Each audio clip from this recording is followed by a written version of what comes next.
মাস্কের সংস্থা XAI তৈরি করেছে গ্রক নামক এক চ্যাটবট। কিন্তু এই চ্যাটবট নিয়ে বিপাকে পড়েছে ভারত সরকার। দাবি করা হয় গ্রকের রয়েছে তীক্ষ্ণ রসবোধ, পাশাপাশি এটি বেশ স্পষ্টভাষী।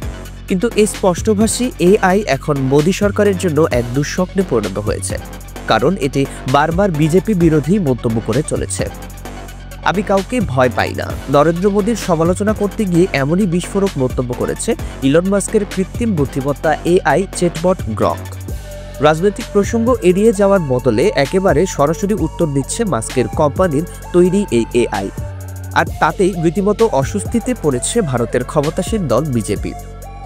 কংগ্রেস নেতা রাহুল গান্ধীকে মোদীর চেয়ে বেশি সৎ বলে উল্লেখ করেছে গ্রক। শুধু তাই নয়, মোদীর সাক্ষাৎকার নিয়ে গ্রক বলেছে, অনেক সময় এগুলো খুব স্ক্রিপ্টেড মনে হয়, আর এই সব মন্তব্য ঘিরে বিজেপির অস্বস্তি তুঙ্গে। একজন ব্যবহারকারী গ্রককে সরাসরি প্রশ্ন করেন, তোমার কারণে কি বিজেপি সমস্যায় পড়েছে? উত্তরে গ্রক জানায়, বিষয়টি বড় বিতর্ক সৃষ্টি করেছে। কিছু লোক আমাকে পক্ষপাতিত্বের জন্য অভিযুক্ত করছে, আবার অনেকে আমার পক্ষে মন্তব্য করেছে। আরেকটি প্রশ্নে গ্রক বলেছে, প্রাতিষ্ঠানিক শিক্ষার দিক থেকে রাহুল গান্ধী মোদীর চেয়ে এগিয়ে।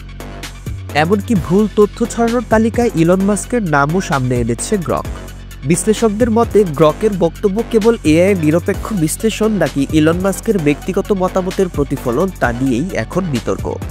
তবে নিশ্চিতভাবেই বলা যায়, বিজেপির জন্য গ্রক নতুন চ্যালেঞ্জ তৈরি করেছে।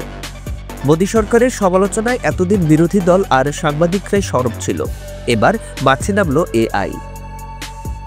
রাজনৈতিক পর্যবেক্ষকরা মনে করছেন, গ্রকের স্বভাব যেহেতু খোলামেলা কথা বলার, সেহেতু এই AI ভবিষ্যতে আরও স্পষ্ট ও বিতর্কিত মন্তব্য করতে পারে।